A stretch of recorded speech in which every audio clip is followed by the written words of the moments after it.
Prince William, hugely popular along with Kate in the UK and abroad, has shown little sign of wanting to be as controversial as his father was so far. But aides insist he is keen to use the greater latitude traditionally given to Princes of Wales to campaign on issues dear to him, including climate change, conservation, the mental health crisis affecting a generation of young Britons, and trying to end homelessness. "I think there has been a real step up in the way he has approached his role," a senior aide said, noting particularly the message William gave in March while visiting British and Polish troops protecting NATO's eastern flank on the border with Ukraine.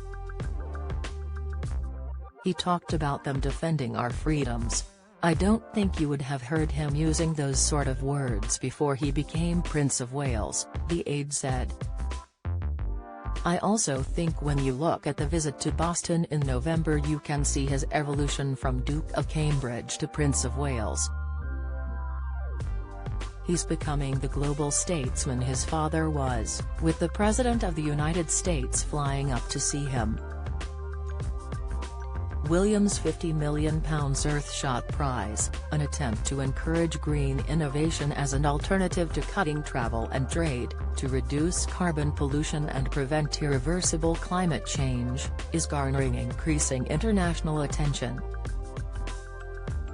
King kickstarts new royal era after William's frustrations at indirection. Now he also has the chance to put his ideas into practice on the £1 billion Duchy of Cornwall estate, which he inherited with a £24 million a year income when his father became king. He wants to build social housing on duchy land to help solve the homelessness crisis but is yet to set out any detailed plans. His hereditary estate is also starting to use some of the products he has championed in the Earthshot Prize. The Oval, the Test cricket ground and home of Surrey County Cricket Club, which is owned by the Duchy, is now using food packaging made from seaweed by a company called Noteblot to help reduce plastic pollution, for instance. William and Kate's step-up has not produced a similar increase in the volume of their public engagements though, and, although they are clearly huge assets to the monarchy, their work ethic has become a source of frustration to some who work for the royal family.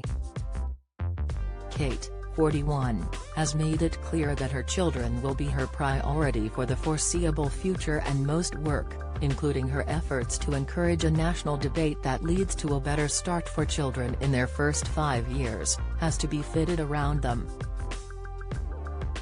William too has taken just about every school holiday off with his children, prompting criticism in some quarters and support from others who point to the disrupted, damaged childhood both he and Harry suffered after their parents' marriage breakdown and everything else that ensued. If Prince George, Princess Charlotte, and Prince Louis become happy, well-adjusted adults, then some might argue that is the most important task for their parents. But few other families can enjoy perhaps 12 or 13 weeks off together each year, and there is important work for the couple to do now, some insiders argue. Their campaigning style of work takes more planning, research, and thought than perhaps some more traditional types of royal engagements, but William's father managed to do both in much greater volumes than he and Kate have managed so far. There is a recognition in the royal household that there is more to be done, particularly after what looks like William's first big mistake in his new role. Don't miss: Prince Harry set to land in UK today but won't meet King Charles or William. Latest: Princess Kate shares Charlotte's favourite snack. It's very random. Insight: Charles vindicated as expert rubbishes claim he is mere caretaker for William. Discover: many expected him, as president of the Football Association, or at least someone from the royal family, to go to Australia to support the Lionesses in their World Cup final, a landmark moment in the rise of women's sport in this country. On holiday in Norfolk with his family, he decided not to go, arguing that after not visiting Australia since 2014 it would look bad to just travel all that way for a football match.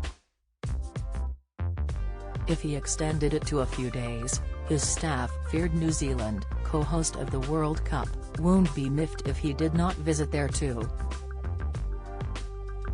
Having seen the Prince and the wider family targeted for criticism by England's 1966 World Cup hat-trick hero Sir Geoff Hurst, politicians including a former sports minister and the leader of the Women's Equality Party, friends appear to acknowledge that he and his advisors got it wrong. Friends expect him to try to make up for it by working hard to support the English women's game in the coming months.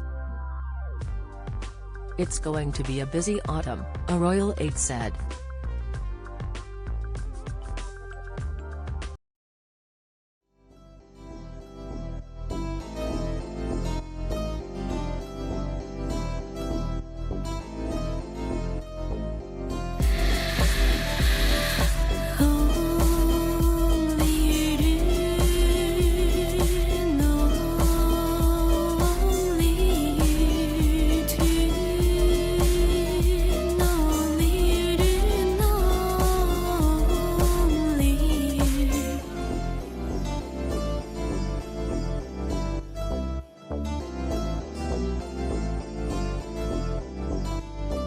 To